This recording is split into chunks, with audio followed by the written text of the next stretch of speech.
Hello, this is Natasha, and this is the 9th chapter of Pinocchio. Pinocchio has been given an ABC book by Master Geppetto. He's on his way to school, but will he get there?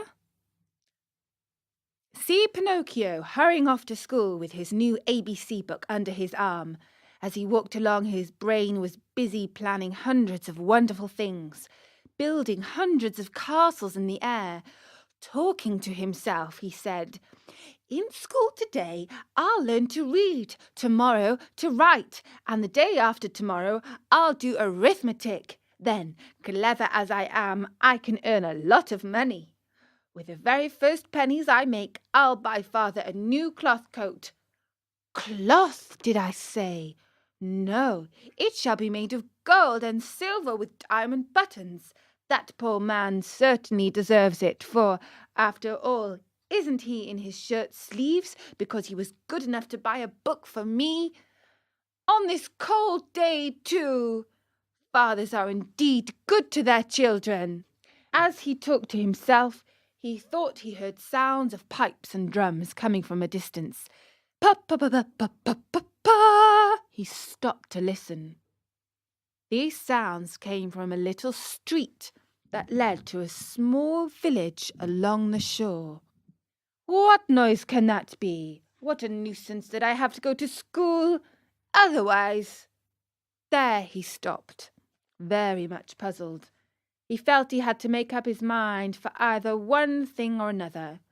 Should he go to school, or should he follow the pipes? Today I'll follow the pipes, and tomorrow I'll go to school. There's always plenty of time to go to school, decided the little rascal at last, shrugging his shoulders. No sooner said than done. He started down the street, going like the wind. On he ran, and louder grew the sounds of pipe and drum. Pa pa pa pa pa pa pa pa pa pa pa pa pa. Suddenly he found himself in a large square, full of people standing around in front of a little wooden building, painted in brilliant colours. "What is that house?" Pinocchio asked a little boy near him. "Read the sign and you'll know." "I like to read, but somehow I can't today." "Oh, really? Then I'll read it to you. Know, then, that written in letters of fire, I see the words, 'Great Marionette Theatre.' When did the show start?" "It is starting now." "And how much does one pay to get in?" 4 pennies. Pinocchio, who was wild with curiosity to know what was going on inside, lost all his pride and said to the boy shamelessly, "Will you give me 4 pennies until tomorrow?" "I'd give them to you gladly," answered the other, poking fun at him. "But just now I can't give them to you. For the pride of 4 pennies I'll sell you my coat." "If it rains, what shall I do with a coat of flowered paper? I could not take it off again." "Do you want to buy my shoes? They are only good enough to light a fire with." "What about my hat?" "Fine bargain indeed. A cap of dough. The mice might come and eat it from my head." Pinocchio was almost in tears. He was just about to make one last offer, but he lacked the courage to do so. He hesitated. He wondered.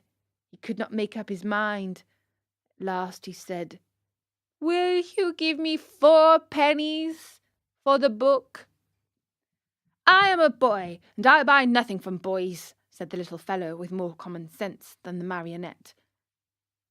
"I'll give you 4 pennies for your ABC book," said a rag picker who stood by. Then and there the book changed hands. And to think that poor old Geppetto sat at home in his shirt sleeves, shivering with cold, having sold his coat to buy that little book for his son. So impulsive Pinocchio has sold his master's book so he can go to the puppet theatre. Let's hope it's a good show. Find out in the next story at storynori.com.